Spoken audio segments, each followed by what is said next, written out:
उसके बाद मैंने बताया आपको भारत के अंदर साइट्स कितनी है, कौन सी वाली है, उनका प्रकार बताया। देन मैंने बताया क्वेश्चंस का टाइप लेवल कैसा हो सकता है। ठीक है सर, मैं ऑफलाइन क्लास लेता हूँ। धर्मेंद्र सिंह, क्या बात है धर्मेंद्र, कहाँ लेते हो आप ऑफलाइन क्लास? धर्मू 18 शामिल होने का फायदा क्या होता है ये बताएं। देन इसके अंदर मैंने आपको बताया भारत के स्थान कहाँ कहाँ पे है। उसके बाद मैंने बताया आपको भारत के अंदर साइट्स कितनी है, कौन सी वाली है, उनका प्रकार बताया। देन मैंने बताया क्वेश्चंस का टाइप लेवल कैसा हो सकता है। एंड देन उसके बाद मैंने आपको साइट्स के बारे में एक्सप्लेन करना शुरू कर दिया था। मैंने बताया भारत के अंदर ओवरऑल जो है साइट्स आपको कितनी देखने को मिलती है। सर भारत के अंदर ओवरऑल आपको 42 साइट देखने को मिलती है, और इन 42 साइटों के अंदर जो पहले हम पढ़ रहे थे वो इन साइटों के बारे में पढ़ रहे थे, यानी टोटल 42 साइटों के बारे में ही पढ़ रहे थे। इसके अंदर हम 2 साइट कंप्लीट कर चुके थे, और जो 2 साइट आपने कंप्लीट की थी वो कुछ इस प्रकार से दिख रही थी, अजंता की गुफाएं एंड एलोरा की गुफाएं। यहां तक किसी बच्चे को कोई दिक्कत है? यहां तक किसी बच्चे को कोई दिक्कत है तो बताइए, अन्यथा क्लियर है चीजें। ठीक है, अन्यथा चीजें बहुत बेहतरीन तरीके से क्लियर है। ठीक है, नाउ मूविंग फर्दर, आगे बढ़ते हैं। आगे आप देखेंगे अपनी तीसरी यूनेस्को साइट के बारे में, थर्ड यूनेस्को साइट। ये आपको क्या देखने को मिलती है? थर्ड यूनेस्को साइट, फटाफट नोट कीजिए थर्ड यूनेस्को साइट के बारे में। ये आपको आगरा का किला देखने को मिलती है। ये लोकेशन तो आप देख ही पा रहे हो, आगरा आपको दिखाई दे रहा है, वो लोकेशन तो आपको समझ में आ गई। तीसरी यूनेस्को साइट है आपकी आगरा का किला, आगरा का किला जिसको हम बेसिकली बोलते हैं आगरा फोर्ट। बेटा ये वाला जो हिस्सा है दिस इज आगरा फोर्ट, ये आगरा फोर्ट है आपका। ये वाला क्या है? ये है आपका आगरा फोर्ट। ठीक है, आगरा फोर्ट आपका ये है। आप कभी जैसे जाओगे ना, आप कभी जाओगे मतलब आगरा आप चले जाओगे तो वहां आपको आगरा फोर्ट देखने को मिल जाएगा। आगरा फोर्ट के बारे में अगर मैं बात बताऊं, इसको यूनेस्को साइट कब शामिल किया गया? यूनेस्को साइट ये किस वर्ष में बना? यूनेस्को साइट कब बना? यूनेस्को साइट कब बना? 1983 में ही बना था भाई, 1983 में। अगर बात करूं आगरा किले के बारे में, तो आगरा किले का निर्माण किसने कराया था? सर आगरा किले का निर्माण कराया गया था अकबर के द्वारा। अकबर के द्वारा। अकबर कौन था? एक मुगल बादशाह था, एक मुगल राजा था। अब इससे ज्यादा तो मैं नहीं बता पाऊंगा कि भाई मुगल राजा था, अब इसकी पता तो मैं खोलूंगा नहीं है। लेकिन इतना बता सकता हूं कि भाई अकबर का कार्यकाल क्या था, वो 1556 से स्टार्ट होकर और 1605 तक चला था, और उस बीच में ही उसके द्वारा निर्माण कराया गया था आगरा के किले का। जिस बच्चे की पहली क्लास है उससे विनम्र निवेदन है कृपया पुरानी क्लासेस को देख लें। ठीक है, इंपॉर्टेंट इसके बारे में याद रखना। इसके अंदर बहुत सारे छोटे छोटे महल हैं, जैसे जहांगीरी महल है, जोधा महल है, दीवानी आम, दीवानी खास, इबादत खाना, ये चीज इसके अंदर है। आपसे कई बार पूछा जा सकता है इसके अंदर कई सारे छोटे छोटे महल हैं, छोटे छोटे महल महल इसके अंदर है, छोटे छोटे महल इसमें है, इसमें है, इसमें है। It consist of small places, it consist of small places. Place माने पैलेसेस, पैलेसेस का मतलब होता है महल, छोटे छोटे महल है इसके अंदर, जैसे जहांगीरी महल है, जोधा महल है, जहांगीरी महल, एक छोटा सा जोधा महल भी इसके अंदर है, एक छोटा सा क्या है जोधा महल इसके अंदर है, और इसके अंदर दीवानी आम, दीवानी खास भी है। और सबसे खास चीज इसके अंतर्गत आपको देखने को मिलती है दीवानी आम, दीवानी खास, दीवानी आम, दीवानी खास, दीवानी खास, दीवान एक खास। और एक बात और बताऊं आपको, दिल्ली का लाल किला देखा है? वो इसी से इंस्पायर होकर बनाया गया है। दिल्ली का लाल किला इसी से इंस्पायर होकर बनाया गया है। दिल्ली का लाल किला इसी से इंस्पायर होकर बना है। ये चीज मैं लिख देता हूं, दिल्ली का लाल किला, लाल किला इसी के आधार पर बना है, इसी के आधार पर बना, आधार पर बना है। एक सवाल पूछा गया था एसएससी में कि which of the following building inspired the construction of Lal Qila in Delhi. तो कौन सी ऐसी बिल्डिंग है जिसने दिल्ली के लाल किले को इंस्पायर किया? That is Agra fort of Agra. ठीक है, चलिए बहुत बढ़िया। एक बच्चा मुझसे पूछ रहा है आज की तारीख क्या है। मैं चाहता हूं कि आप पढ़ने पर ध्यान दें। क्लास लाइव है, क्लास रिकॉर्डेड है, शायद ये आपके पढ़ने में सहायक नहीं होगी। लाइव हो या रिकॉर्डेड हो, आपको पढ़ाई एक अच्छे लेवल पर करनी है। ठीक है, याद रखना, जो पुराने बच्चे हैं वो जानते हैं इस बात का मतलब क्या है। ठीक है, आगे बढ़िए। नेक्स्ट आपको देखने को मिलेगा फोर्थ नंबर पे यूनेस्को में क्या शामिल किया गया? फोर्थ नंबर पे यूनेस्को में शामिल किया था आगरा के अंतर्गत ताजमहल। ताजमहल, ताजमहल को फोर्थ नंबर पर इसमें इंक्लूड किया गया। ताजमहल। अब ताजमहल के बारे में यदि मैं बात बताऊं तो इसको यूनेस्को में कब शामिल किया गया? यूनेस्को में कब शामिल किया गया? यूनेस्को में शामिल कब किया गया? 1983 में। 1983 में कब शामिल किया गया? 1983 में शामिल किया गया। बेटा 83 में ही शामिल किया गया। ठीक है, 83 के अंदर ही इसको शामिल किया गया। इसके बारे में आप जानते हैं। अगर मैं बात करूं ताजमहल का निर्माण किसके द्वारा कराया गया है और कब से कब तक इसका निर्माण कार्य चला था? 1631 में यह बनना शुरू हुआ, इसका निर्माण 1631 में यह बनना शुरू हुआ था, और तकरीबन 53 में जाके पूरा हुआ था। तो लगभग 22 वर्ष लगे, 22 वर्ष, 22 ईयर्स इसमें लगे। लोकेशन कहां है इसकी? ताजमहल की location that is in Agra. Location इसकी कहां है? आगरा में। आगरा का किला आगरा में, ऑब्वियस सी बात है। ठीक है, दूसरा इसके अंतर्गत अगर मैं बात बताऊं किस राजा ने बनवाया, इस समय बादशाह कौन था जिसने बनवाया? उसका नाम था शाहजहां। वैसे शाहजहां का नाम खुर्रम खान भी है। वैसे शाहजहां का नाम यदि बताऊं तो शाहजहां का नाम खुर्रम खान भी है। शाहजहां का नाम क्या है? खुर्रम खान भी है, शाहजहां, लेकिन इसको खुर्रम खान के नाम से भी जाना जाता है, खुर्रम खान। इसका जो कार्यकाल रहा है अपने तख्त पर 1627 से लेकर 58 तक रहा, इसका कार्यकाल था, और इसी बीच में इसने इसका निर्माण कराया। ठीक है, अब इसका जब निर्माण कराया गया था इसके वास्तुकार कौन थे? आर्किटेक्ट कौन थे? यानी आर्किटेक्ट कौन थे? आर्किटेक्ट बेटा कौन थे? आर्किटेक्ट दो आपको देखने को मिल जाएंगे। एक तो वो जिन्होंने इसकी पूरी शैली का निर्माण किया, पूरी शैली का निर्माण किया, और एक वो जिसके द्वारा इस पूरी बिल्डिंग को बनवाने में एक तरीके से कह सकते हैं आप एक मैनेजर की तरह काम किया। ठीक है, एक मिस्त्री, राजमिस्त्री होते हैं ना, ठेकेदार, तो ठेकेदार भी था। तो वास्तुकार की अगर मैं बात करूं दैट वाज उस्ताद अहमद लाहौरी, उस्ताद अहमद लाहौरी, अहमद लाहौरी, लाहौरी। और जो ठेकेदार थे दैट वाज इंशा खान, इंशा खान। तो ये दो लोग देखने को मिल जाते हैं जो आपको यहाँ पर बेहतरीन ढंग से देखने को मिले। इसके अलावा आपको ये भी पता लगेगा कि सर इसको दुनिया के 7 अजूबों में भी जगह दी गई है। It is also included in 7 wonders of world. 7 अजूबे इस दुनिया में, 8वें आप लोग हैं। ठीक है, चलिए। सर क्या इनके ही हाथ कटवाए? किसी के हाथ नहीं कटवाए। ठीक है, चलो आपको समझ में आई बात? जी हाँ, कई बात सच होंगे हाथ कटवाए थे? जी नहीं, ये बात सिर्फ मिथ्या के तौर पर आपको देखने को मिलती है कि उनके हाथ कटवाए। अगर उनके हाथ कटवाए जाते तो यार 50,000 मजदूर थे, किस किस के हाथ कटवाओगे? हैं, ये बात काफी हद तक मिथ्या देखने को मिलती है। तो ये सब मुस्लिम है, नाम से पता नहीं लग रहा आपको? हाथ कटवाने वाली बात सत्य नहीं है। अच्छा ऐसा कहते हैं जैसे आप किसी का इंतजार कर रहे हो तो आप एक बार कहते हो यार 1 घंटे से इंतजार कर रहा हूं, तो क्या वास्तविकता में आपको लगता है 1 घंटे से इंतजार कर रहा होगा? नहीं, आप बढ़ा चढ़ा के बात करते हैं, आप उपमा अलंकार का यूज करते हैं, you just accelerate the point. तो बस यही बात है जी। वाह ओझा, क्या है ओझा? लोग बोलते हैं हाथ कटवा दिए थे पर वास्तविकता नहीं है। आगे बढ़िए, ये आपने देख लिया, ठीक है आगे बढ़िए। नेक्स्ट आपको अगली साल में कौन कौन से यहाँ पर मंदिर या फिर कौन सी और आर्किटेक्चर देखने को मिलते हैं। अब आती है ईयर 1984, अब आती है ईयर 1984, ठीक है सर आगे बढ़िए 1984। अब अगली जो है, अब तक हम 4 पढ़ चुके हैं ना, 1 2 3 4 पढ़ लिया, 5वां पढ़िए। 5वां क्या है? सूर्य मंदिर कोणार्क, सूर्य मंदिर Konark, Konark sun temple of Konark, Konark sun temple. Konark है कहां पे? ओडिशा में। इसको जगह कब दी गई? इसको एक बात और, इसको यूनेस्को में जगह कब दी गई? यूनेस्को में किस वर्ष में शामिल किया गया? यूनेस्को में कब शामिल किया गया? यूनेस्को में 1984, 1984। अब सन टेंपल के बारे में थोड़ी सी बात करते हैं। इसको ब्लैक पैगोडा कहा जाता है। इसको क्या कहा जाता है? ब्लैक पैगोडा भी इसको कहते हैं, ब्लैक पैगोडा भी इसको कहते हैं। क्यों कहते हैं? क्योंकि जब 13वीं शताब्दी में नरसिंह वर्मन फर्स्ट ने, नरसिम्हा फर्स्ट ने, नरसिम्हा वर्मन फर्स्ट, इसका निर्माण नरसिम्हा वर्मन वर्मन फर्स्ट ने इसका निर्माण कराया था। किस वर्ष में इसका निर्माण कराया गया? 13वीं शताब्दी में, 13वीं शताब्दी में, 13th सेंचुरी, 13वीं शताब्दी में इसका निर्माण कराया गया, ठीक है। अच्छा दूसरी चीज और समझना, नरसिंह वर्मन फर्स्ट ने बनवाया था और ये किस डायनेस्टी से बिलोंग करता था? गैंग डायनेस्टी से। That was related to Ganga dynasty, that was related to गंग वंश। इंग्लिश वाले बच्चे इसको गैंग डायनेस्टी पढ़ते हैं, गैंगिस डायनेस्टी पढ़ते हैं, पर गंग वंश बोलते हैं हिंदी वाले, ठीक है समझिए। गंग वंश के अंदर नरसिंह वर्मन फर्स्ट थे जिन्होंने 13वीं शताब्दी में इसका निर्माण कराया। निर्माण के लिए इसके अंदर ब्लैक ग्रेनाइट यूज हुआ था, इसलिए इसको ब्लैक पैगोडा बोलते हैं। ब्लैक ग्रेनाइट यूज हुआ था, ग्रेनाइट यूज हुआ था। वर्तमान में एक नोट के पीछे भी इमेज आपको देखने को मिलती है, एक नोट के पीछे भी आपको यह इमेज देखने को मिलती है। किस करेंसी के पीछे आपको यह इमेज देखने को मिलती है? फटाफट बताइए कितने रुपए का नोट होता है जिस पर आपको देखने को मिलता है? धुआंधार तरीके से बता दो। ये बेटा सूर्य मंदिर के बारे में जितनी अधिकतम बातें हो सकती थी मैंने आपको बता दी, जितनी अधिकतम बातें हो सकती थी मैंने आपको बता दी। वास्तुकला कौन सी है इसकी? ओके बेटा इसकी जो वास्तुकला है या तो आप नागर कहेंगे, और नागर के अंदर भी एक हिस्सा होता है कलिंग वास्तुकला। नागर वास्तुकला इसका मेजर हिस्सा है। इसकी वास्तुकला कौन सी है? ऑप्शन के ऊपर डिपेंडेंसी है, ऑप्शन के ऊपर डिपेंडेंसी है। इसका आर्किटेक्चर कौन सा? वैसे तो नागर शैली है, जिस शैली में बना है ये नागर शैली है। कौन सी है? नागर शैली, नागर शैली है। लेकिन अगर नागर शैली के अंदर भी टाइप पूछा जाए तो कलिंग शैली, कलिंग वास्तुकला, कलिंग वास्तुकला। किस वजह से मैंने इसको बोला है? यार देखो इसके अंदर स्ट्रक्चर है, ये इस तरीके के स्लोप में बनाया गया है, प्लस इसके अंदर कटिंग्स दी गई हैं, प्लस इसका जो गर्भगृह है वो काफी हद तक मैच खाता है नागर शैली से। इस वजह से नागर शैली में इसको माना जाता है। कितने रुपए के नोट के पीछे इसका उल्लेख है? सर 100 के नोट के पीछे। बेटा 100 के नोट के पीछे रानी का भाव है, ये आपको देखने को मिलता है 10 रुपए के तुरतुरे। 10 रुपए के तुरतुरे है ना, 10 रुपए के तुरतुरे इसी से आ जाते हैं, ठीक है 10 के नोट में है इसका उल्लेख। बताओ यूनेस्को के अंदर ये सारी चीजें, ये सारी चीज आपको इन डिटेल पता होनी चाहिए, नहीं बताया तो भाई याद करा करो, ठीक है याद रखा करो। इसके बाद नेक्स्ट आपको देखने को मिलता है 6वें नंबर का group of Mahabali temples, group of Mahabali temples, Mahabali temples, ठीक है। महाबली मंदिर परिषद, महाबली मंदिर परिषद, महाबली मंदिर परिषद, ठीक है महाबली मंदिर परिषद, ठीक है चलिए, ठीक है चलिए ओके। महाबली मंदिर परिषद कहां देखने को मिलता है? दैट इज इन तमिलनाडु। कहां देखने को मिलता है? तमिलनाडु। ये जो इमेज है ये तमिलनाडु परिसर की आपको देखने को मिलता है, that is the image of Mahabali temple. ये तो एक्जेक्टली अगर मैं बात करूं ये मंदिर का मुझे स्ट्रक्चर याद आ गया, दैट इज शोर टेंपल। ये तो शोर मंदिर है, शोर टेंपल है ये तो। सीजीएल में सवाल आया है इसका, सीजीएल 2022 में 23 में सीजीएल 2023 में सवाल आया था कि शोर मंदिर कहां पर है? शोर मंदिर, शोर मंदिर आपको कहां देखने को मिलता है? तो दैट इज इन तमिलनाडु। तमिलनाडु कहां देखने को? तमिलनाडु, तमिलनाडु में देखने। अरे यार कलर आ जा यार, तमिलनाडु में देखने को मिलता है। यूनेस्को में कब शामिल किया गया? 84 में। यूनेस्को में कब शामिल किया गया? 1984 में। कब शामिल किया गया? 1984 में, ठीक है 1984 में आपको ये देखने को मिल जाएगा शोर टेंपल, ठीक है। महाबली का पूरा परिसर है, इसके अंदर कई सारे अलग अलग आपको निशान देखने को मिल जाएंगे, ठीक है चलिए याद रखेंगे, ठीक है चलिए बिना किसी परेशानी के चलो याद रखना, ठीक है। एक इसके अंदर थोड़ा सा परिवर्तन है, पीछे जो नाम लिखा गया है नरसिम्हा तक तो वो ठीक है, लेकिन वर्मन मत लगाना उसमें। ऊपर वाले नाम में नरसिम्हा तक ठीक है, लेकिन उसमें वर्मन मत लगाना, नरसिम्हा देव लगा लेना, और वर्मन इसमें यूज नहीं होता। एक मुझसे यहाँ पे छोटी सी गलती ये हो गई है कि बेटा वर्मन नहीं लगाते, ऊपर वाले जो नाम है उसमें वर्मन मत लगाना, देव लिख लेना। मुझे आ रहा था कल से यार वर्मन नहीं लगाना है, इसमें देव लगाना। क्यों मैंने ऐसा किया? इसके पीछे का कारण समझ यार, हर कोई कंफ्यूज हो जाता है।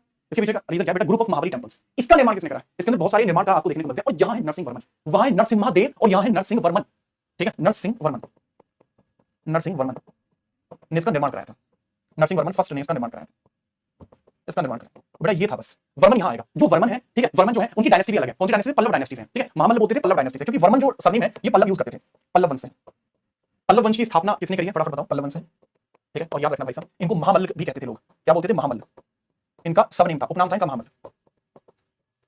पल्लव वंश की स्थापना किसने करी है? हाँ बेटा क्लास के अंदर, ठीक है क्लास के अंदर आप हालो कहने मत आया करो, ठीक है। क्या डेली इतने टाइम पर चलेगी? दोपहर 1 बजे स्टैटिक जीके का समय होता है, आप यहाँ आ सकते हैं, मैं आपको यहीं मिलूंगा। समझिए इसको नोट कर लिया आपने? अगर आप नोट कर चुके हैं देन हम आगे बढ़ते हैं। बहुत बढ़िया। शिवम जैसा नाम के बच्चे नाम चल गया सर, सिंह विष्णु था। शाबाश मेरे बच्चे। पल्लव वंश के संस्थापक की अगर मैं बात करूं वो सिंह विष्णु था, Singh Vishnu, Singh Vishnu. Hope you understand this. इसको यूनेस्को में 1984 में जगह दी गई थी। स्क्रीनशॉट लेना चाहे स्क्रीनशॉट ले लें, जैसे करना चाहे वैसे कर सकते हैं, ठीक है याद रखना। अच्छा आपने एक सुना होगा रथ टेंपल, आपने एक बार सुना होगा रथ टेंपल, जहां पर आपको देखने को मिलते हैं युधिष्ठिर रथ, कर्ण रथ, अर्जुन रथ, भीम रथ, द्रौपदी रथ। रथ टेम्पल सुने, that is Mahabali Rath temple Tamil Nadu में। रथ मंदिर भी यहीं पर है, और रथ मंदिर भी यहीं पर है। रथ मंदिर भी आपको यहीं देखने को मिलता है। कहां है? तमिलनाडु में, महाबली परिसर में, तमिलनाडु में। एक सवाल इसमें पूछा गया था सीजीएल 2022 में, सबसे छोटा रथ कौन सा है? इसमें सबसे छोटा रथ द्रौपदी का। सबसे छोटा रथ कौन सा है? रथ कौन सा? That was Draupadi. द्रौपदी का रथ सबसे छोटा है। द्रौपदी का जो रथ है इसके अंदर, वो सबसे छोटा रथ आपको यहां देखने को मिलता है। ठीक है, आगे बढ़े, आगे बढ़े, चलिए। ठीक है, पॉइंट। ओके, अगला नेक्स्ट आपके 3 पॉइंटर्स और देखने को मिलते हैं। अच्छा, अभी तक जो आपने देखे हैं वो सारी के सारे क्या देखे सर अभी तक आपने? सर सारी की सारी कल्चरल साइट थी, लेकिन अब हम बात करते हैं नेचुरल साइट्स के ऊपर। ये तीनों नेचुरल साइट्स बैठाती हैं। कैसी sites? Natural sites. Natural sites आपको देखने को मिलती है। नेचुरल साइट्स के बारे में हम बात करते हैं। हालांकि नंबर के हिसाब से 5वां छठा हो गया है, तो 7वां बढ़िए। 7वां, 8वां, 9वां, 9 साइट हमारी हो जाएंगी। पहले आपको देखने को मिलेगा केवड़ादेव नेशनल पार्क, भरतपुर राजस्थान में। केवड़ादेव, केवड़ादेव नेशनल पार्क, पार्क कहां? भरतपुर राजस्थान में। कहां है भाई? भरतपुर राजस्थान, भरतपुर राजस्थान। जहां जो ये फेमस है बर्ड्स के लिए ज्यादा फेमस है। नेक्स्ट, नेक्स्ट आपको देखने को मिलेगा Kaziranga national park. Kaziranga, Kaziranga national park, national park जो आपको कहां देखने को मिलता है? असम के अंदर। काजीरंगा आपको कहां देखने को मिलता है? बताओगे काजीरंगा कहां देखने को मिलता है? Kaziranga national park. थोड़ा सा आपको भी तो जवाब देना सीखना पड़ेगा। असम के अंदर। कहां? असम के अंदर, असम। एंड लास्ट आपको जो देखने को मिलेगा that is Manas national park. That is Manas national park, जो कि खुद असम के अंदर है। Manas national park, Manas national park. So national park की हिंदी नहीं बताएंगे, राष्ट्रीय उद्यान, उद्यान। और ये भी आपको कहां देखने को मिलता है? असम के अंदर। अब मेरी बात को थोड़ा गौर से समझना बच्चे। 1985 में जगह दी गई है। 1985, 1985, 1985। समझेंगे आप इस बात को? क्या आप इस बात को समझेंगे बेटा? हाँ। एक बार पूछ लिया, काजीरंगा किसके लिए फेमस है? वन हॉर्न रिहोनो, एक सींग वाले गैंडे के लिए। एक सींग वाले गैंडे के लिए फेमस है। गैंडा, एक सींग वाला जो गैंडा होता है, one horn rhino, rhino, one horn rhino के लिए फेमस है आपका काजीरंगा नेशनल पार्क। ठीक है, काजीरंगा नेशनल पार्क। मानस कई सारी चीजों के लिए फेमस है, इसलिए ज्यादा नहीं फेमस होता है, क्योंकि बहुत सारी चीजों के लिए फेमस है। एक बड़ा फेमस डायलॉग कहा जाता है, बड़ा क्लासिक डायलॉग है कि the follower of all is follower of none, the follower of all is follower of none. जो सबका फैन होता है ना, वो किसी का फैन नहीं होता। इसमें कहा जाता है, ये कहा था जूलियस सीजर ने। और जूलियस सीजर मस्त आदमी था, राजा था जूलियस सीजर, अच्छा था। उसने कहा था the follower of all is follower of none. ठीक है, चलिए। इंग्लिश में भी इसके लिए लेकर प्रोवर्ब है काफी सारी। इन सबको यूनेस्को में जगह कब मिली थी? यूनेस्को में जगह कब मिली थी? 1985 में। यूनेस्को में जगह 1985 में, यूनेस्को में जगह 1985 में, यूनेस्को में जगह 1985 में। क्या सर राइनो जो होते हैं वेजिटेरियन होते हैं, नॉन वेजिटेरियन होते हैं? वेजिटेरियन होते हैं भाई, वेजिटेरियन नहीं होते, हर्बीवोरस होते हैं। गधे, वेजिटेरियन, नॉन वेजिटेरियन क्या है? ठीक है, चलिए। ठीक है, तीनों नेचुरल पार्क है। हालांकि मैं बात बताऊं कि ये एक तरीके से हमारी नेचुरल साइट्स भी हैं। इन नेचुरल साइट भी है तीनों, तीनों क्या है? तीनों नेचुरल साइट भी हैं, नेचुरल साइट भी हैं, साइट भी हैं। याद रखोगे? आगे बढ़े। A friend of everyone is biggest enemy to himself. आगे बढ़ो, बहुत भागूंगा बेटा, क्या ध्यान दे लो, क्या मजे ले रहे हो हैं? चलिए, 1985 के अंदर हमने चीजें क्लियर की। 1986 के अंदर हम देखते हैं गोवा के कॉन्वेंट चर्चों को जगह मिलती है यूनेस्को के अंदर। 1986 बात थी, 1986 की। अब तक हम कितनी साइट देख चुके हैं? अपनी 9 साइट देख चुके हैं, 10वीं साइट पर आ जाइए। Convent church, churches of Goa, Goa के कॉन्वेंट चर्च, गोवा के कॉन्वेंट चर्च, कॉन्वेंट चर्च। मतलब चलिए अपनी शैली की वजह से फेमस है, क्योंकि गोवा की कॉन्वेंट चर्चों को जरूरत थी कि उनको संरक्षण दिया जाए। उनको संरक्षण दिया जाए, इसलिए उनको रखना भी जरूरी था। इनका निर्माण पोर्टुगीज ने किया था। इनका जो निर्माण है वो पोर्टुगीज ने किया था। दो तरीके की शैली इसमें यूज हुई है, और इनको जो जगह मिली है दैट इज 1986 जब इनको जगह मिली, 1986 में इनको जगह मिली, 1986 में इनको यूनेस्को में जगह मिली। एक तो बॉरोक शैली इसके अंदर यूज की गई थी, और दूसरी कैथोलिक। इसके निर्माण को पुर्तगालियों ने पूरा किया है। पुर्तगाली स्थापत्य आपको देखने को मिला, यानी आर्किटेक्चर। दो तरीके का आर्किटेक्चर था, पहला कैथोलिक और दूसरा बैरोक, बरोक। ये दो प्रकार का स्थापत्य कला आपको देखने को मिला, कैथोलिक और बैरोक। 11 ये आपकी 10वीं यूनेस्को साइट थी। अब हम 11वीं यूनेस्को साइट के ऊपर बात करते हैं। 11वीं यूनेस्को साइट हमें कौन सी देखने को मिलती है? Okay sir, now discussing about the 11th UNESCO site. 11वीं यूनेस्को साइट हमें कौन सी यहां पे देखने को मिलती है? That is Khajuraho temple. ये टेंपल देख के आपको क्या लग रहा है? This is Khajuraho temple. कौन से है? ये खजुराहो टेंपल है। और खजुराहो टेंपल के बारे में अगर बात बताऊं, ये 1986 में यूनेस्को में शामिल हुआ। Khajuraho temple, Khajuraho temple UNESCO में कब शामिल हुआ? यूनेस्को में 1986 में, 1986 में शामिल। कब शामिल हुए बेटा? यूनेस्को के अंदर कब शामिल होते हैं? 1986 में। नोट किया? समझ, यूनेस्को के अंदर शामिल होते हैं, लेकिन फिर आपसे पूछा जाता है ये किस शैली में निर्मित है खजुराहो टेंपल, और ये कहां पर आपको देखने को मिलते हैं? तो आपको बहुत आसानी से इसके अंतर्गत बता देना है, बहुत आसानी से इसके अंतर्गत आपको बताना होगा। ये बेसिकली सर ये जो है मध्य प्रदेश में है, और ये चंदेल्स ने बनवाए हैं, मध्य प्रदेश में और चंदेल्स के द्वारा बनवाए गए हैं। दैट इज इन मध्य प्रदेश, और इनको चंदेलों के द्वारा निर्मित किया गया है। इसका निर्माण चंदेलों ने कराया है, चंदेलों ने कराया है, चंदेलों ने कराया है। अच्छा, जो पुराने बच्चे हैं वो मुझे शायद उनको तो पता होगा कि इसके अंदर कौन सी शैली है। बहुत बढ़िया, सुमन ने सही जवाब दिया, वेरी गुड बच्चे, कि इसके अंदर जो शैली आपको देखने को मिलती है दैट इज नागा शैली। शैली कौन सी? नागा शैली, नागा शैली बच्चे, नागर शैली। मध्य प्रदेश में जितने भी मंदिर हैं मेजरली मतलब नागर शैली में है, क्योंकि नॉर्थ इंडिया में यही शैली फेमस थी। नागर का मतलब नगर, एक ऐसा मंदिर जिसमें नगर के लिए जगह होती है। ठीक है, चलिए, ठीक है, याद रखना।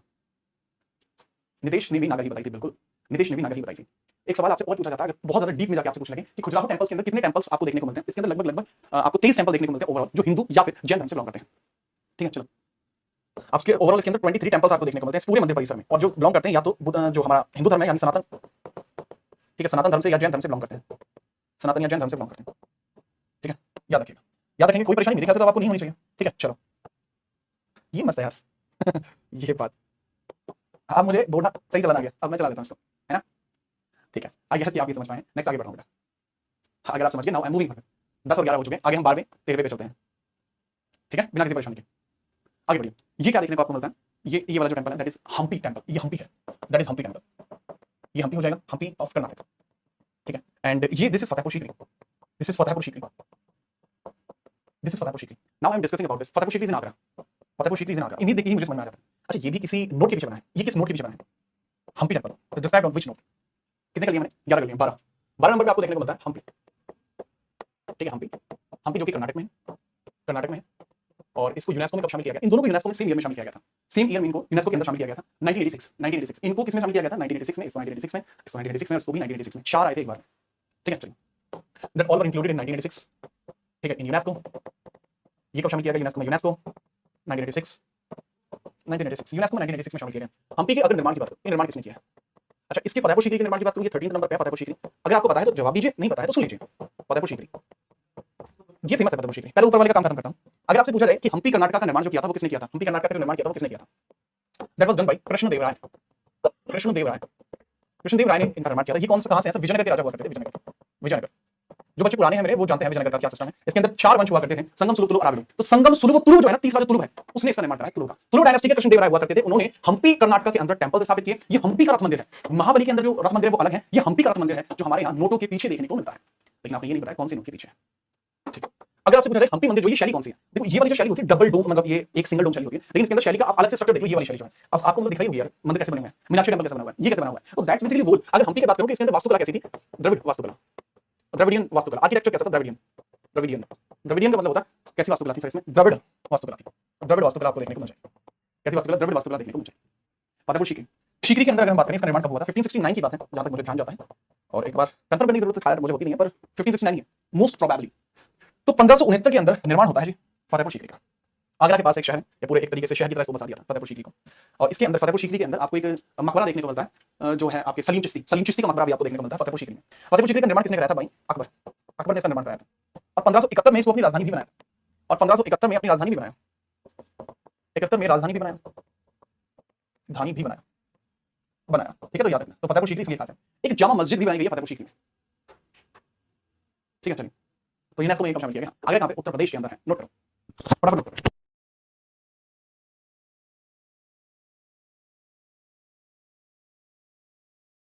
सर ऑल क्लास नहीं मिल रही है भाई, स्टैटिक वाले सेक्शन में जाके देखो तो सही। ठीक है, आगे बढ़ो फटाफट से, डन सर। लेकिन सर आपने नोट नहीं बताया, नोट कौन पूछ रहा है, कौन सा, अच्छा ये नहीं बताया। ये आपको देखने को मिलता है 50 रुपए की नोट पे, 50 की नोट पे देखने को मिलता है, 50 का नोट ब्लू कलर का, ये लो 50 की नोट पे आपको देखने को मिलता है, बढ़िया चीज है। ठीक है, फतेहपुर सीकरी के अंदर जोधाबाई महल है, ठीक है, जो आपको यहाँ पे स्ट्रक्चर दिखाई दे रहा है इधर साइड वाला जो है, ये वाला स्ट्रक्चर है जोधाबाई महल, अगर आपको दिख रहा है इमेज में तो ठीक है। सर हम्पी का छोटा मंदिर, अबे ये हम्पी का सामने वाला है, ये है हम्पी टेंपल, और हम्पी टेंपल नहीं है, टेंपल्स का ग्रुप है, Hampi is not a temple, it is a group of temple. कब समझोगे आप ये बात है। चलिए आगे बढ़ते हैं, नेक्स्ट आपको कौन सी आपको स्ट्रक्चर देखने को मिलता है, सबसे पहले आपको देखने को मिलेगा पट्टाडकल। पट्टाडकल एक समूह है, मंदिरों का समूह है, जो चालुक्य वंश, वातापी वंश जो है उसके द्वारा बनवाया गया था, और उसको 1987 में जोड़ा गया। पट्टाडकल, पट्टाडकल मंदिर समूह, मंदिर समूह आपको देखने को मिलेगा।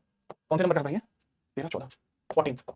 ठीक है, and these are Bhimbetka caves. ठीक है, भीमबेटका केव जैसा ही लिख रहा है, नहीं भीमबेटका नहीं है, this is not Bhimbetka, this is not Bhimbetka, Bhimbetka बिल्कुल नहीं है, दिस इज एलिफेंटा केव। ये कौन सी एलिफेंटा केव है, एलिफेंटा केव है। This is Pattadakal, this is Pattadakal, Pattadakal. ठीक है, and this is Elephanta, Elephanta cave. ठीक है, ये कहां पे, MH Maharashtra, and this is in Karnataka. अब चलिए समझ गए होंगे आप। तो अगर पट्टाडकल मंदिर समूह की बात करें, इसको यूनेस्को में कब शामिल किया गया, यूनेस्को में, तो यूनेस्को में शामिल किया गया 1987 में। ठीक है सर। अच्छा ये कहां पर है, ये कर्नाटक में है। ठीक है, इसका निर्माण किसने कराया, चालुक्य वातापी ने। एक चालुक्य वंश हुआ करता था, चालुक्य वंश, इसके अंदर वातापी एक शाखा होती है, चालुक्यों की वातापी शाखा, शाखा होती है, जिसके द्वारा वातापी शाखा, चालुक्य वंश की वातापी शाखा ने इसका निर्माण कराया था, निर्माण। ठीक है, तो थोड़ा सा इसमें याद रखेंगे पट्टाडकल समूह। नेक्स्ट आपको देखने को मिलता है 15वां नंबर, और 15वें नंबर में आपको यहां देखने को मिलता है एलिफेंटा केव्स, एलिफेंटा केव्स, पेंटा केव्स। इसको यूनेस्को में कब जगह मिली, 1987, यूनेस्को में कब शामिल हुआ, यूनेस्को में शामिल होता है 1987, that was added in UNESCO in 1987। और अगर मैं इसके अंतर्गत बात बताऊं, यूनेस्को के अंतर्गत मैं थोड़ी सी और बात बताऊं, इसको शामिल किया गया, तो एलिफेंटा केव्स जो है वो महाराष्ट्र में है। इसका निर्माण किसने किया नहीं पता। मोनोलिथ है बस ये, मोनोलिथ मतलब एक ही पहाड़ के एक ही पत्थर को काटकर बनाई गई है। एक सवाल पूछा जा सकता है, एलिफेंटा केव्स के अंदर किस भगवान को अधिक पूजनीय माना गया है। इसके अंदर जो डेडिकेटेड गॉड है, इसके एलिफेंटा केव्स के अंदर जो डेडिकेटेड गॉड है, डेडिकेटेड गॉड जो है उनके बारे में अगर पूछा जाए, समर्पित भगवान, समर्पित भगवान वो है भगवान शिव। वो है कौन? भगवान शिव। ठीक है, चलिए, तो भगवान शिव को रिलेट किया जाता है। ठीक है, भगवान शिव को रिलेट किया जाता है। एलिफेंटा केव्स, जी हाँ, महाराष्ट्र के अंदर है बेटा, लिखा तो है एमएच, एमएच मतलब महाराष्ट्र, महाराष्ट्र के अंदर है भाई, महाराष्ट्र। ठीक है, याद रखना, है महाराष्ट्र के अंदर, याद रखना भाई, तो बहुत जरूरी है। 15 साइड समझ हो चुकी है, नेक्स्ट हम चलते हैं 16वीं साइड के ऊपर। नेक्स्ट हम चलते हैं 16वीं साइड के ऊपर, चलें, चलो नोट करिए। ठीक है, चलिए चलिए, तो देखो एक तो नेशनल पार्क है, लेकिन हम उस पर ध्यान नहीं देना, हमें 16वीं साइड पर ध्यान देना पहले। 16th साइड, 17th साइड अलग है। 16वीं साइड के अंदर अगर मैं बात बताऊं, ये टेंपल आपका तमिलनाडु में है, दिस इज इन तमिलनाडु। अब आखिरकार ये टेंपल कौन सा है? कई बार हो सकता है आपको इमेज देख के अभी समझ में आए, लेकिन जब आप इस वीडियो को दोबारा देख रहे होंगे तो इमेज देखते ही आपको समझ में आ जाएगा सर किसके बारे में यहाँ पर बात कर रहे हैं। दीज आर चोला टेंपल्स, जिसको 1987 में यूनेस्को में जगह दी गई। These are Chola temples, Chola temples के जिनको 1987 में यूनेस्को में जगह दी गई थी। चोल मंदिरों का समूह, चोल मंदिरों का समूह, Cholas group of temple, group of temple. Chola वंश के राजाओं ने मिलकर इसको बनवाया था बाई चोलास। चोल वंश के राजाओं ने मिलकर इसको बनवाया था। ठीक ठाक कहानियां इसमें प्रचलित हैं। ठीक है, चलिए, चोल वंश, चोल वंश की अगर मैं बात करूं, इसका संस्थापक कौन था? चोला डायनेस्टी का संस्थापक आपको कौन देखने को मिलता है? विजयालय चोल आपको देखने को मिलता है, विजयालय चोल, विजयालय चोल आपको देखने को मिलता है। इसके अंदर कौन कौन से मंदिर हैं ग्रुप ऑफ टेंपल्स में? क्योंकि देखो ग्रुप ऑफ टेंपल यूनेस्को में 1987 में, ये लिखा पहले 1987। अच्छा, एक बात दिमाग में आपके आ गई होगी, बिकॉज़ ग्रुप ऑफ टेंपल है तो एक से ज्यादा मंदिर होने चाहिए। जैसी बात है, एक से ज्यादा मंदिर होने चाहिए। अब एक से ज्यादा मंदिर की बात बताऊं, जैसे बृहदेश्वर है और आर्तिकलेश्वर है। बृहदेश्वर और आर्तिकलेश्वर ये दोनों टेंपल इसका हिस्सा है जो फेमस है। बृहदेश्वर एंड आर्तिकलेश्वर, आर्तिकलेश्वर, आर्तिकलेश्वर दोनों ही टेंपल फेमस है, इसका हिस्सा रह चुके हैं। ठीक है, 17 नंबर पे आपको देखने को मिलता है बेटा सुंदरबन नेशनल पार्क। ये एक नेचुरल साइट है, Sundarban national park, national park. कब शामिल किया गया? 1987, सेम ईयर। कब शामिल किया गया? 1987, यानी सेम ईयर में इसको भी शामिल किया गया था वेस्ट बंगाल में। और इसके अंदर बहुत सारी चीजें आपको और भी देखने को मिलती हैं। दैट इज इन 1987 जब यूनेस्को में इसको शामिल किया गया। सुंदरबन जो है, यहाँ सुंदरी नाम के वृक्ष हैं, इन वनों में बहुत पाए जाते हैं। कौन से वृक्ष? सुंदरी नाम के वृक्ष, जिसकी वजह से क्या हो जाता है इसका, जिसकी वजह से इसको सुंदरबन कहा जाता है। यूनेस्को में जगह 1987 में मिली। स्थान कहां पर है ये? कहां देखने को मिलता है? किस राज्य में देखने को मिलता है? That is West Bengal, West Bengal में देखने को मिलता है। और यहीं आपको सुंदरबन डेल्टास भी देखने को मिलते हैं। फेमस किसके लिए? बंगाल टाइगर्स के लिए, famous for Bengal tigers, Bengali tigers, Bengal tigers. Tigers में सबसे ज्यादा वजन किस शेर का हो सकता है, किस चीते का हो सकता है, किस बाघ का हो सकता है? That is Bengal tiger. सबसे ज्यादा वजन इनका हो सकता है। कब इसको यूनेस्को में शामिल किया गया? 1987। This is completely think. एक बार नोट करिए, आगे बढ़ते हैं, आगे बढ़िए।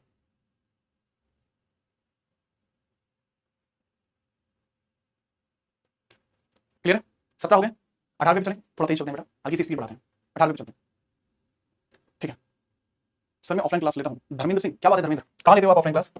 धर्मू 18 एंड दिस वन इज 19, 18 और ये 19 है। अच्छा, 18 के बारे में थोड़ी सी बात बताऊंगी, यदि मैं आपको 18 के बारे में थोड़ी सी बात बताऊं। Nanda Devi and valley of flowers, Nanda Devi and valley of flowers, Devi and valley of flowers, flowers, Nanda Devi and valley of flowers. चलो, नंदा देवी एंड फूलों की घाटी नेशनल पार्क, फूलों की घाटी नेशनल पार्क, नंदा देवी और फूलों की घाटी नेशनल पार्क कहां देखने को मिलता है आपको? उत्तराखंड में देखने को मिलता है। कहां देखने को मिलता है? उत्तराखंड में देखने को मिलता है। 1988 में इसको जगह दी गई थी, 1988 में इसको जगह दी गई थी। थोड़ा सा इसके बारे में थोड़ा सा याद रखना, ठीक है, थोड़ा सा इसके बारे में याद रखना बिना किसी परेशानी के। 1988 यूनेस्को, दैट इज इन उत्तराखंड। उत्तराखंड, उत्तराखंड कब बना था? उत्तराखंड सेपरेट तो बहुत बाद में हुआ था। वेल, शुरुआत में जब ये बना था यूनेस्को की साइड में, जब ये उत्तर प्रदेश के अंदर आया करता था, लेकिन बाद में जाके उत्तराखंड बन गया। उत्तराखंड के बनने की तारीख आप सभी जानते हैं कि दैट डेवलप्ड ऑन 9 नवंबर 2000 और 2006 में जाके उत्तराखंड बना, क्योंकि इनिशियली किस नाम से बना था? उत्तरांचल नाम से बना था। उत्तरांचल बना था उत्तर प्रदेश से अलग होकर, उत्तर प्रदेश से अलग होकर, अलग होकर बना था उत्तरांचल, और 2006 में फिर जाके उत्तराखंड बना था। ये किसी और ने बताऊंगा। यहाँ चाहिए सांची स्तूप, सांची स्तूप, सांची स्तूप, स्तूप ऑफ सांची, स्तूप ऑफ सांची। तो सांची के स्तूप की बात करते हैं, सांची के स्तूप की हम यहाँ पर बात करते हैं। ठीक है, आपको कहाँ देखने को मिलता है सांची का stupa? That is in Madhya Pradesh. UNESCO में कब शामिल किया गया? 1989 में it was added to UNESCO. In 1989 it was added to UNESCO. 1989 में ये यूनेस्को के अंदर शामिल किया गया। यूनेस्को में कब शामिल किया गया?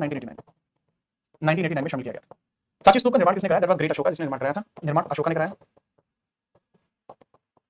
अशोक द ग्रेट ने कराया था, अशोक द ग्रेट। और अगर पूर्णोद्धार की बात करें, इसका पूर्णोद्धार कराया गया था, जीर्णोद्धार या रेनोवेशन, जीर्णोद्धार किसने कराया? जीर्णोद्धार, इसको रेनोवेशन भी बोलते हैं, रेनोवेशन, बच्चे रेनोवेशन किसके द्वारा कराया गया था? रेनोवेशन। सर ये रेनोवेशन जो बेसिकली कराया गया था, जीर्णोद्धार या इस रेनोवेशन को कराया गया था पुष्यमित्र शुंग के द्वारा, पुष्यमित्र शुंग के द्वारा। शुंग डायनेस्टी से ही था जिसने मौर्यों को खत्म किया, शुंग डायनेस्टी से ही था जिसने मौर्यों को खत्म किया। तो थोड़ा सा याद रखना, ठीक है।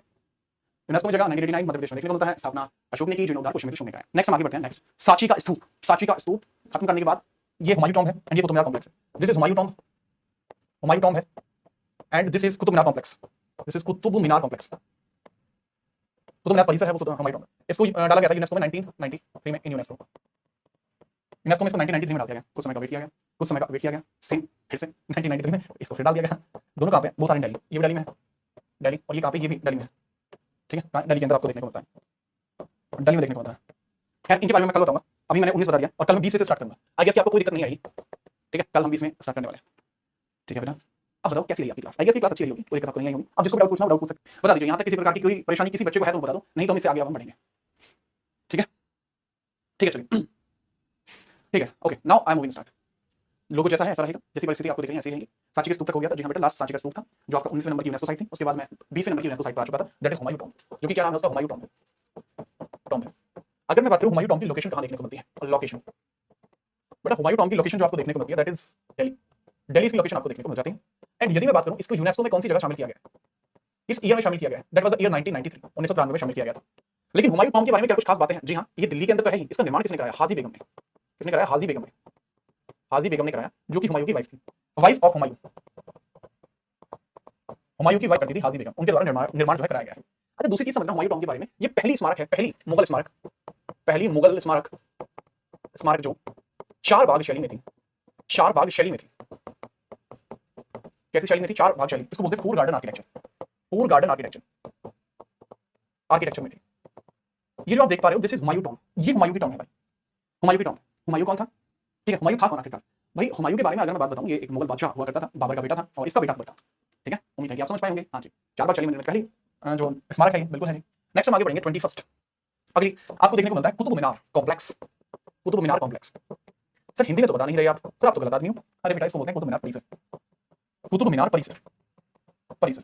इसको यूनेस्को में कब शामिल किया गया? 1993 में। यूनेस्को में कब शामिल किया गया? यूनेस्को में, यूनेस्को में इसको शामिल किया गया था 1993 में। अब इसके बारे में थोड़ा सा बताइए सर, लोकेशन क्या है कुतुब मीनार कॉम्प्लेक्स की? लोकेशन, लोकेशन है जी Delhi, location is in Delhi. इसके बारे में थोड़ी सी बात बताओ, इसका निर्माण कब शुरू हुआ, किसने किया? इसका निर्माण कब शुरू हुआ, किसने किया? बताओ फटाफट से, आगे बढ़िए। बेटा शिवम, उम्मीद है कि आप ख्याली दुनिया से निकलकर पढ़ने वाली दुनिया में आएंगे और जो चीजें आपको बताई जा रही हैं आप उस पर थोड़ा ज्यादा ध्यान देंगे। ठीक है, ध्यान से लिखिए। अगर मैं बात करूं इसका जो निर्माण है वो 1999 में स्टार्ट किया गया था, सॉरी 1199 में, 1199 एडी में इसका निर्माण स्टार्ट किया गया, स्टार्ट। और अब इसके बारे में थोड़ा कुतुब मीनार के बारे में थोड़ा ध्यान से समझना। जैसे मान के चलिए कुतुब मीनार परिसर है, तो कुतुब मीनार का आर्किटेक्चर आपको कुछ ऐसा देखने को मिलता है। Let's suppose this is Qutub Minar, ठीक है, दैट इज कुतुब मीनार। ठीक है, चलो अब कुतुब मीनार की बात करें, ये हो जाएगी पहली floor, this is first floor, this is second floor, this is third floor and this is fourth floor. कोई दिक्कत नहीं सर। शुरुआत में जो कुतुब मीनार बनी थी, जब शुरुआत में कुतुब मीनार बनी थी तो उसके अंदर कितनी फ्लोर थी? 4 ही फ्लोर थी। शुरुआत में कुतुब मीनार में फ्लोर ही 4 थी। तो अब अगर मैं बात बताऊं 1199 एडी में बननी शुरू हुई थी और उसकी पहली फ्लोर किसने बनवाई थी? फर्स्ट ऐबक ने बनवाई थी। पूरा नाम कुतुबुद्दीन ऐबक, कुतुबुद्दीन ऐबक ने बनवाई थी। बाकी की इसकी जो फ्लोर है सेकंड, थर्ड एंड फोर्थ, ये किसने बनवाई थी? इल्तुतमिश ने। किसने? इल्तुतमिश ने बनवाई थी। इल्तुतमिश, इल्तुतमिश ने बनवाई थी। इल्तु ने बनवाई थी। इल्तुतमिश और इल्तु मैं बोलता हूं इसको, वैसे इसका नाम इल्तुतमिश था पूरा, लेकिन इल्तु भाई बोल देता है। अब होता क्या बाद में 1369 में जाकर आकाश में बिजली पड़ी, आकाशीय बिजली, आकाशीय बिजली मतलब थंडर स्ट्राइक, और ये हल्की सी तिलक गई। तिलकने का मतलब समझते हो? तिलकने का मतलब समझते हो? तिलक दी, तिलकने का मतलब पता है? हाँ, तो तिलकने का मतलब होता है कैसे दरारें आ जाना, उन दरारों को भरा गया एंड 5वीं फ्लोर भी ऐड कर दी गई। ठीक है, सेकंड थर्ड उल्टा लिख दिया, कोई नहीं, ये 5th फ्लोर हो जाएगी। कौन सी फ्लोर हो जाएगी? 5th फ्लोर हो जाएगी। ये सेकंड, एक तो हद होती है, सेकंड, थर्ड, फोर्थ और 5th फ्लोर। 1369 में आकाशीय बिजली पड़ी जिस वजह से दरार हुई और इसकी वजह से इसका जीर्णोद्धार किया गया, 5वीं फ्लोर भी ऐड की गई। जीर्णोद्धार यानी रिनोवेशन किया गया। किसने कराया था वो? उस पर्सन का नाम क्या है? फिरोज शाह तुगलक, फिरोज तुगलक ने कराया। इतना ही नहीं, यही नहीं, अभी और सुनिए।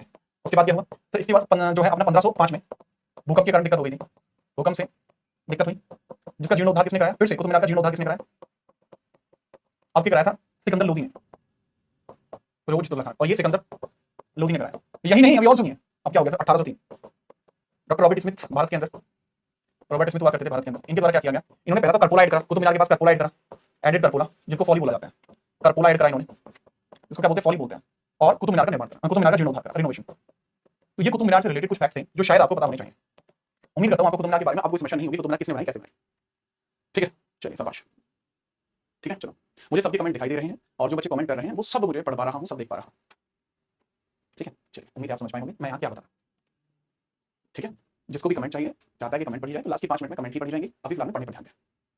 इसका प्रीवियस वीडियो कहाँ मिलेगा, स्टैटिक जी के नाम का फोल्डर होगा, वहां जाकर देख लें। ठीक है, आगे बढ़ते हैं। बिना परेशानी के मेरा सामान है, इसको नोट कर चुके होंगे, then we are moving further. ठीक है, 20 21 आपकी कंप्लीट हो चुकी है, अगली हम बात करते हैं। ये तो मैं ही आ गया, ये भी भाई यूनेस्को साइट है एक। ठीक है, नेक्स्ट आप बढ़िए। चलिए 21 आइटम पूरी कर चुके हैं, कितनी 21 आइटम पूरी कर चुके हैं। नेक्स्ट हम बढ़ते हैं 22वीं साइट के ऊपर। 22वीं साइट के ऊपर 22वीं साइट के ऊपर बढ़ते हैं, जो आपको किस नाम से, जो आपको देखने को मिलती है एक नेचुरल साइट के तौर पर आपको देखने को मिलती है। और वो कौन सी है sir? Mountain railways of India. Mountain railways, mountain railways, पर्वतीय रेलवे आपको देखने को मिलते हैं। पर्वतीय रेलवे, पर्वतीय रेलवे आपको देखने को मिलते हैं। पर्वतीय रेलवे आपको देखने को मिल जाते हैं। ठीक है, पर्वतीय रेलवे आपको यहाँ पर देखने को मिल जाते हैं। 3 जगह के पर्वतीय रेलवे, 3 जगह के पर्वतीय रेलवे आपको देखने को मिलते हैं। ऐड कब हुए थे पर्वतीय रेलवे? 1999 में। 1999 में ऐड हुए थे यूनेस्को में, 1999 में। मैंने कैसे याद किया हुआ है? 9 9 9 यानी 3 जगह के हैं। अब बताइए कौन कौन से हैं जी? सबसे पहले दार्जिलिंग, दार्जिलिंग में देखने को मिलता है। दार्जिलिंग कहाँ? वेस्ट बंगाल में देखने को मिलती है। नीलगिरी, नीलगिरी में आपको देखने को मिलती है। तो दार्जिलिंग, नीलगिरी और शिमला आपको देखने को मिलेगा। शिमला आपको देखने को मिलेगा। अगर नीलगिरी की बात करूं, ये आपको कहां देखने को मिला है? सर तमिलनाडु के अंदर। एंड शिमला आपको देखने को मिलता है हिमाचल के अंदर, हिमाचल के अंदर, हिमाचल प्रदेश में। तो यूनेस्को के अंदर माउंटेन रेलवे कब शामिल होते हैं? ये किस प्रकार की साइट है? This is known as natural site. यह नेचुरल साइट कही जाती है। ये टेंपल देखिए किसी को कुछ याद आया? क्योंकि ये टेंपल बेहद करीबी हो सकता है आप लोगों के। ठीक है, बेहद करीबी हो सकता है आप लोगों के। इसके बारे में अगर मैं बात करूं, that is from Bihar. This is from Bihar. और बिहार में भी क्या है जी? अरे भाई लिख जा, दिस इज फ्रॉम बिहार। और बिहार में भी क्या है ये? अगर देखिए आपको समझ में आ रहा हो क्या है भाई बिहार के अंदर, ये बौद्ध धर्म से रिलेट करने वाला दिस इज। और ये ऐड कब हुआ था? ये तो बहुत आसान है, 2002। बात करते हैं क्या है site number 23। Site number 23 that was जियाहू बिहार के लाला महाबोधि टेंपल। महाबोधि टेंपल आपको देखने को मिलेगा। महाबोधि टेंपल यूनेस्को में कब शामिल हुआ? 2002 में। आपसे सवाल पूछा जा सकता है महाबोधि टेंपल किस चीज से रिलेट करता है? That is related to Buddha dharma, Buddha religion, Buddha धर्म से बिलोंग करता है। तो थोड़ा सा महाबोधि टेंपल के बारे में याद है। पूरा मंदिर परिसर है, इसके आसपास छोटे मोटे मंदिर और भी हैं, वो इसी से रिलेट करते हैं। ठीक है, चलो बहुत बढ़िया बच्चे। ठीक है, नेक्स्ट टाइम मूविंग फर्दर। 22 23 अगला बढ़ो भाई। एक बार फिर भी मौका दे रहा हूं, दोबारा से देख लो। ठीक है, दोबारा से देख लो। ठीक है, आई होप आप नोट कर चुके होंगे। ओके ठीक है, चलिए ये क्या है? देखिए कुछ समझ में आ रहा है? These are basically caves. तो अब हम यदि बात करें, जैसे ये है ना अपना, ये 2002 में हो गया, तो 2003 में कौन सी यूनेस्को साइट बनी है? 2003 में कौन सी यूनेस्को साइट बनी है आपकी? That is Bhimbetka caves. 2003 में यूनेस्को साइट बनी भीमबेटका केव्स। नंबर कौन सा है इनका? नंबर कौन सा इनका? 23 24 24। क्या सर क्रम से हमें नंबर याद रखना? बिल्कुल याद नहीं रखना, टेंशन मत लो। That are Bhimbetka caves. Bhimbetka caves, Bhimbetka caves कहां देखने को मिलती है सर? यूनेस्को में देखने को मिलती है। किस वर्ष आपको देखने को मिली? 2003 में। भीमबेटका केव्स कहां आपको देखने को मिलती है? Bhimbetka caves they are basically visible in Madhya Pradesh. Madhya Pradesh, Madhya Pradesh. अच्छा सुबह जो मेरी करंट अफेयर वाली क्लास होती है उसके अंतर्गत मैंने आज ही इसका एक्सप्लेनेशन आपको किया था। तो आई होप कि आपको पता होगा मेरी करंट वाली क्लास के हिसाब से कि मध्य प्रदेश के अंदर जो भीमबेटका केव्स हैं किस युग की हैं? किस युग की हैं? These are from palaeolithic age. Palaeolithic age की हैं, पैलियोलिथिक टाइम की है। ठीक है, यानी कि कौन से टाइम की है? पैलियोलिथिक। और पैलियोलिथिक टाइम जो होता है वो पूरा पाषाण काल है, पूरा पाषाण काल की आपको देखने को मिलती है। दूसरा, मध्य प्रदेश के अंदर एक पहाड़ी और आपको देखने को मिलती है। ठीक है, चलिए ये सबसे पुरानी केव्स आपको देखने को मिलती है। ओल्डेस्ट केव, ओल्डेस्ट केव में है ये। और मनुष्य के होने का सबसे प्राचीन जो पेंटिंग वगैरह है वो भी यहीं से आपको देखने को मिलते हैं। मध्य प्रदेश में एक और पहाड़ी भी आपको देखने को मिलती है जो भगवान शिव से रिलेट करती है। उन पहाड़ियों का नाम क्या है? अच्छा नेक्स्ट 25 पर आइए, देखते रहिए, आपको समझ में आ गया होगा कि सर इसके बारे में बात करनी है। और आपने बहुत सारी मूवियों में ये चीज आपने देखी होगी।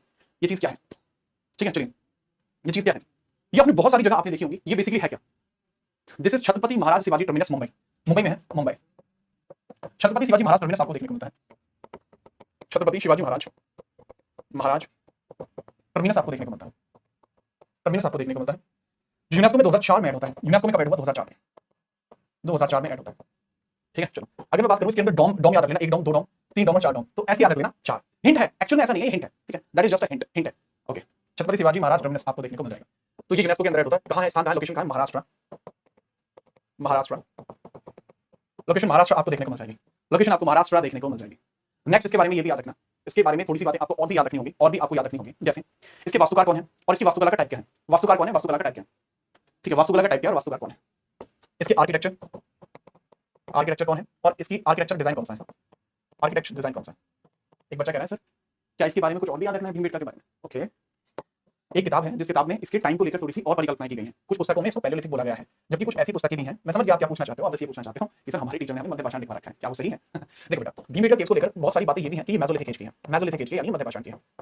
बहुत सारे लोगों का ये मानना भी है। इसके पीछे का कारण क्या है? इसके पीछे का कारण ये है क्योंकि इसके अंदर कुछ पेंटिंग्स आपको देखने को मिलती हैं, इसके अंदर कुछ पेंटिंग्स आपको देखने को मिलती हैं, और जो पेंटिंग्स यहाँ पे देखने को मिलती है वो ऐसे कुछ देखने को मिलती है, ठीक है, जो बेसिकली डांसिंग पेंटिंग्स है, डांसिंग आर्ट आपको यहाँ देखने को मिलती है, जो कि रेडिश रेड कलर की है, जो कि कैसी है? रेडिश कलर की है, रेडिश यानी ललोहा रंग है, ललोहा रंग है, ललोहा रंग। और इस कलर का जो यूजेज किया गया था that was in Mesolithic as. तो कुछ लोगों का कहना है ये मध्य पाषाण की है, तो जिसमें भी है आप समझ जाएंगे, कोई नहीं। अगर मैं बात करूं आर्किटेक्चर इसका कौन सा आपको देखने को मिलता है, आर्किटेक्चर का डिजाइन की बात कर रहा हूं, तो ये है विक्टोरियन गॉथिक। शैली कौन सी है? Victorian Gothic, Victorian Gothic, Gothic Hindi वाले बच्चे लिख सकते हैं, लिख रहा हूं विक्टोरियन गॉथिक कला, गॉथिक कला आपको देखने को मिलता है, विक्टोरियन गॉथिक, ये वास्तुकला है। और इसके वास्तुकार कौन है? वास्तुकार इनके कौन आपको देखने को मिलते हैं? Frederick William, Frederick William, Frederick William, Frederick William आपको देखने को मिलते हैं। ये 25वां था, देन 26वां। ये चंपानेर पावागढ़ आपकी बिल्डिंग है, चंपानेर पावागढ़, चंपानेर पावागढ़ बिल्डिंग आपको देखने को मिलती है। लेकिन आपसे अगर पूछा जाए चंपानेर पावागढ़ सब्जी कहां देखने को मिलती है, तो बेटा वो तो आप लोग बताओगे कि चंपानेर पावागढ़ आपको कहां देखने को मिलती है? पार्क है जी, चंपानेर पावागढ़ आर्कियोलॉजिकल पार्क, 26वें नंबर की चंपा, Champaner Pavagadh archaeological park, archaeological park, archaeological मतलब होता है पुरातत्व पार्क, जहां बहुत सारी चीजें ढूंढी जाती हैं। अब यदि मैं बात करूं चंपानेर पावागढ़ आपको कहां देखने को मिलता है, लोकेशन क्या है? बेटा लोकेशन है मेजरली इसकी आपकी गुजरात। लेकिन ये चैप्टर हम कौन सा पढ़ रहे हैं? सर ये पढ़ रहे हैं यूनेस्को चैप्टर। अच्छा यूनेस्को पढ़ रहे हैं, हाँ भाई, उसे यूनेस्को में ऐड किया गया, यूनेस्को में ऐड किया जाता है 2004 में, यूनेस्को में ऐड किया जाता है, यूनेस्को में ऐड किया जाता है 2004, मतलब दो चीज ऐड हो गई। हाँ भाई यूनेस्को के अंदर ये भी 2004 में ऐड हुआ था, ये भी 2004 में ऐड हुआ। ओके सर, याद रखिए। तो दैट इज बेसिकली इन गुजरात, ये आपको विशेष तौर पर याद रखना है। एक आर्कियोलॉजिकल पार्क है, इसकी शैली बिल्कुल अलग है, गुजरात में ऐसी कोई बिल्डिंग नहीं है जिसकी वजह से आपको यह यहाँ देखने को मिल जाएगा। ठीक है, चलिए, ठीक है, चलो। कुछ बच्चे हैं क्लास में जो पढ़ने की बजाय कुछ भीमबेटका केस मध्य प्रदेश में है। बेटा भीमबेटका केस मध्य प्रदेश में तो लिखा हुआ है, क्या दिक्कत हुई तुम्हें? मध्य प्रदेश में लिखा हुआ है भीमबेटका केस, दिक्कत कहां है भाई रविंद्र? एक छात्र मध्य प्रदेश लिखा हुआ, पता नहीं आप क्या पढ़ रहे हो, ठीक है? इसमें कहां गलती है बच्चे से? कोई नहीं। हाँ, तो मैं बता रहा था कि कुछ बच्चे क्लास में ऐसे हैं जो पढ़ने की बजाय सिर्फ ऐसे ऐसे डाउट पूछ रहे हैं जो कि बेसिकली है ही नहीं कनेक्टेड। ठीक है, एक बच्चा है जिसका कहना है यूनेस्को क्या होता है हमको नहीं पता, इसका मतलब पहली क्लास से नहीं आए थे, पहली क्लास से आना तब आपको पता लगेगा। बीच क्लास में जुड़ने से ना आपका कोई भला होना है ना आपको समझ आता है, तो please come from first class. Study GK का फोल्डर होगी, वहां पहली क्लास देखिए, यूनेस्को की आज तीसरी क्लास है।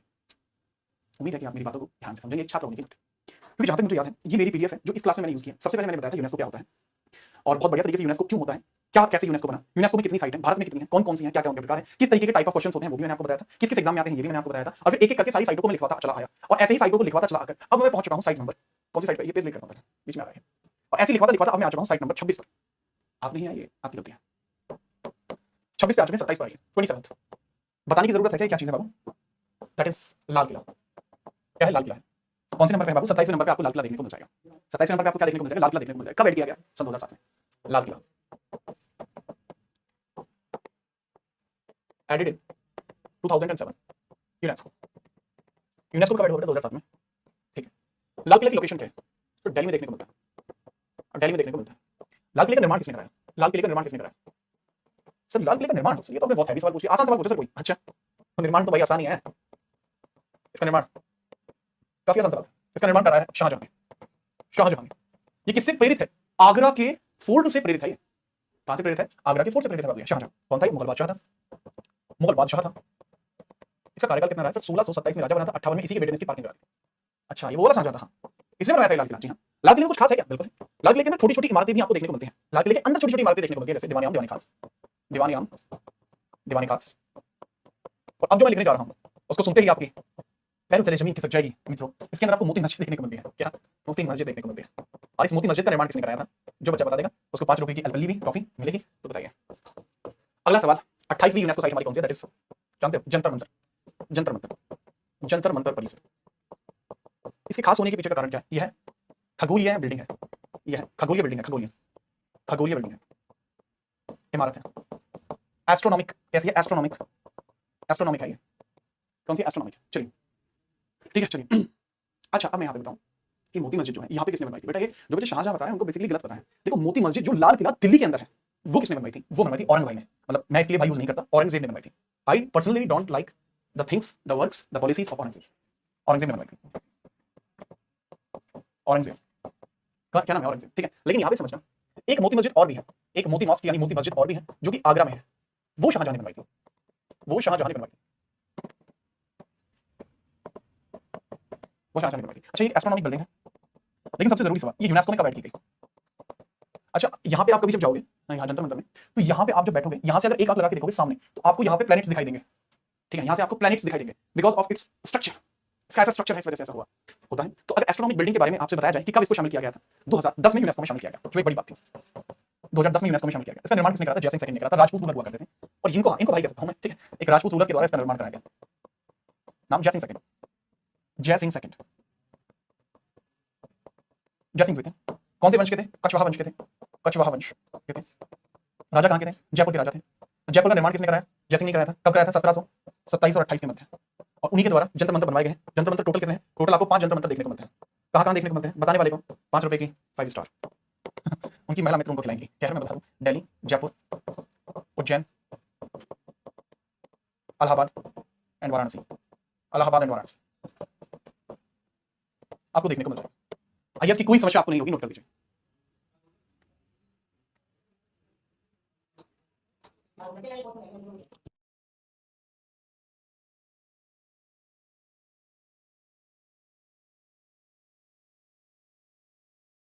क्लियर है सर? वाराणसी एक बार दोबारा देख लीजिए। लो भाई, दिल्ली, पेन का कलर चेंज कर लेता हूँ। दिल्ली, जयपुर, उज्जैन, इलाहाबाद, क्या चेंज करना है?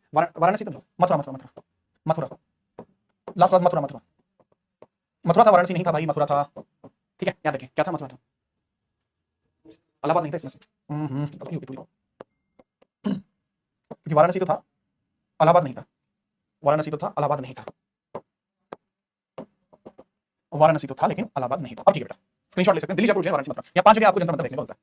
ठीक है, आमेर के राजा थे जयसिंह सेकंड, बहुत बढ़िया। लेकिन बेटा जयपुर का निर्माण इन्होंने कराया है। जयपुर का निर्माण इन्होंने कराया है, और जितना आपने सोचकर बताया कि सर ये आमेर के राजा थे, बहुत बढ़िया भाई। हाँ जी, आमेर के राजा थे। आमेर को AMBER लिखा जाता है और हिंदी में बोलते हैं आमेर। उम्मीद है आपकी ज्ञान चक्षु के अंदर थोड़ी और शुरुआत हुई होगी। ठीक है, चलिए सर ये फ्री वाले बैच में ऐड नहीं हो रही है। जी हाँ, पता है मुझे। लाइव लेना चाहते हैं तो आप ले सकते हैं, जैसे कि अभी ले पा रहे हैं। ठीक है, 27, 28 आपकी साइट हो चुकी है। देन 29 आपकी नेचुरल साइट है। 29 आपकी क्या है? नेचुरल साइट आपको देखने को मिलती है। नेचुरल साइट आपको देखने को मिलती है। नाम क्या है 29वीं साइट का? ये समझ में आ रहा है कुछ? वेस्टर्न घाट है बेटा, ये वेस्टर्न घाट आपको देखने को मिल रहा है। पश्चिमी घाट, ठीक है।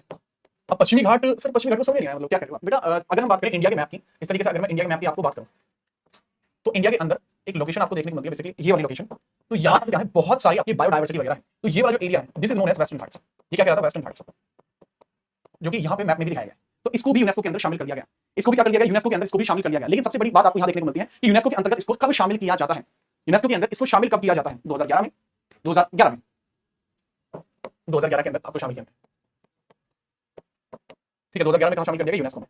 ओके, नेक्स्ट कम अप करिए। देखो अगर हम बात करें इसकी लोकेशन आपको कहां देखने को मिलती है? काफी बड़ी लोकेशन आपको देखने को मिलती है। महाराष्ट्र, कर्नाटक, महाराष्ट्र में देखने को मिलती है, कर्नाटक में देखने को मिलती है, केरल में आपको देखने को मिलती है। तो ये तो मेजर एरिया है।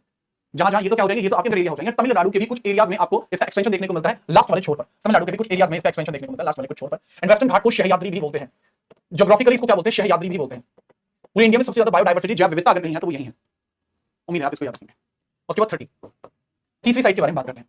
30वीं साइट के बारे में बात करते हैं। चलिए 30वीं साइट कौन सी है सर? सर राजस्थान के किले 2013 में ऐड किए गए थे। राजस्थान के पहाड़ी किले, राजस्थान के पहाड़ी किले, mountain forts, mountain forts, mountain forts of Rajasthan. और राजस्थान यूनेस्को में कब गए भाई? 2013 में। यूनेस्को में जाते हैं 2013 में। इनके बारे में बात बताएं थोड़ी सी। देखो कौन कौन से किले हैं आपके? रणथंभौर, रणथंभौर, रणथंभौर, ठीक है। आमेर, ठीक है। जैसलमेर, जैसलमेर, ठीक है। कुंभलगढ़, कुंभलगढ़, ठीक है। चित्तौड़गढ़, ठीक है। और आपका मानसगढ़ किला, मानसगढ़ किला, ये आपके सारे के सारे इसके अंदर आपके ऐड हो जाते हैं। मानसगढ़ किला एंड चित्तौड़गढ़। चित्तौड़गढ़ दुर्ग, दुर्गों का राजा, चित्तौड़गढ़, ठीक है, सुना ही होगा आपने। चित्तौड़गढ़ दुर्ग, दुर्गों का राजा, अंबर सी ऊंचाई, पैदल घूमो तो उम्र बीत जाए इतनी लंबाई, लंबाई से कहीं अधिक थी रावल की ठकुराई, और रावल की ठकुराई से कहीं अधिक थी रानी पद्मिनी की प्रभुताई। रानी पद्मिनी की प्रभुताई के आगे खिलजी विवश दिखाई पड़ता, रोज रोज नित्य किला भेदने वाली नीतियों का प्रयास करता, लेकिन उस किले की दृढ़ता का वाह वाह क्या कहना। 8 माह तक खाक छानती रही मुगल सेना। तो that's basically about the Chittorgarh fort. काफी फेमस फोर्ट है, इसको यूनेस्को में जगह 2013 में, और उसके बाद इनका संरक्षण हो रहा है यूनेस्को के थ्रू। ठीक है, चलिए, तो दैट इज बेसिकली यूनेस्को जिसने इनको संरक्षण बाद दिया है। उससे पहले खुद भी संरक्षित थे, लेकिन हाँ इनकी जो हालत है वो काफी ज्यादा जर्जर नहीं हुई है, काफी हद तक ये काफी स्टेबल रहे थे, क्योंकि इनके बनाने में मजबूती वाले सभी स्टोन्स का यूज किया गया था, क्योंकि Rajasthan was famous for its stone heritage. ठीक है, याद रखना। तो इसको भी याद रखना, दोनों तरीके से एक ही बार में सारे ऐड हुए थे। हाँ भाई, एक ही बार में सारे ऐड हुए थे। नेक्स्ट 31वीं साइड एंड ये 32वीं साइड, 31वीं साइड, 32वीं साइड। 31वीं साइड को हम बोलते हैं रानी का बाग, रानी का बाग बोलते हैं, रानी का बाग बोलते हैं, का बाग बोलते हैं, या बावड़ी भी बोलते हैं इसको, वाव को बावड़ी भी बोलते हैं। अगर हम बात करें, ये सबसे ज्यादा यूनिक स्ट्रक्चर है जी, सबसे ज्यादा यूनिक स्ट्रक्चर है जी। और ऐसी स्ट्रक्चर है इसकी, मतलब आज से पहले कोई मंदिर आपने ऐसा नहीं देखा। आपने मेजरली देखा होगा कि एक मंदिर है तो ऐसे ऐसे है और ऐसे करके मतलब वो बन गया, मतलब ऐसे बना है ना मंदिर, ऐसे मंदिर ईंट चलती रहेंगी, लेकिन ये मंदिर का हिसाब किताब अलग है। ये मंदिर जमीन, ये मान के चलिए दिस इज लैंड, और ऐसे बनाया गया नीचे, और उसके बावजूद भी इसमें कभी पानी नहीं भरता। कितनी बारिश आ जाए, बाढ़ आ जाए, लेकिन इस मंदिर में पानी नहीं भरता। तो इसका स्ट्रक्चर पूरे विश्व में सबसे ज्यादा फेमस है। अगर आप मुझसे पूछोगे 7 अजूबों में ताजमहल को जगह देनी चाहिए, तो मैं पार्टी में डालूंगा, नहीं देनी चाहिए। 7 अजूबों में अगर जगह देने की बात है भाई, दिस इज द टेंपल जिसको जगह मिलनी चाहिए थी, और मैं कहता हूं इसको जगह मिलनी चाहिए। ऐसा स्ट्रक्चर तो बनाना लोगों के लिए पॉसिबल, तो छोड़िए सोचना भी मुश्किल है। ठीक है, चलो बहुत बढ़िया। चलिए, फरमान नाम का एक बच्चा है, क्या कह रहे हैं, बहुत बढ़िया, तो परमार नाम का बच्चा है, ठीक है। फ्री वाला बच्चा है शायद, कोई नहीं। अगर हम बात करें रानी का बाग के बारे में, इसको यूनेस्को के अंदर एड ऑन कब किया गया था? यूनेस्को के अंदर इसको एड ऑन कब किया गया? देखो, अगर हम बात करें यूनेस्को के अंदर इसको एड ऑन कब किया गया था, 2014 में इसको एड ऑन किया गया, 2014 में इसको एड ऑन किया गया था यूनेस्को के अंदर। लेकिन अगर हम लोकेशन की बात करें, what is the location of this? रानी का बाग की लोकेशन क्या है? तो रानी के बाग की लोकेशन क्या है? तो रानी के बाग की लोकेशन की बात करते हैं, that is in Gujarat, that is इन गुजरात।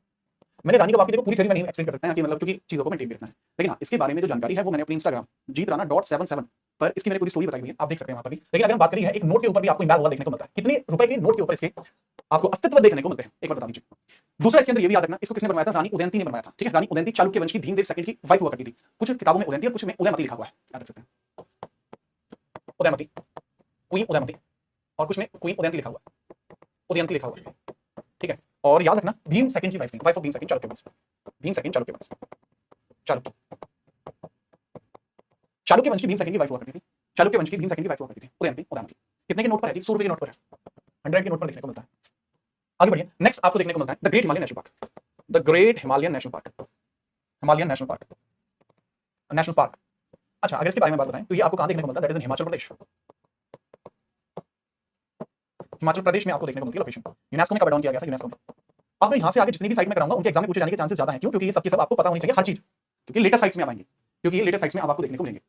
अच्छा, बात करते हैं इसके बारे में, यूनेस्को के बारे में। यूनेस्को के अंदर इसको कब एड ऑन किया गया था? 2014 में, सेम ईयर में एड ऑन किया गया था। एक नेचुरल साइट है, कैसी साइट है? नेचुरल साइट है, नेचुरल साइट, नेचुरल साइट आपको देखने को मिल जाएगी।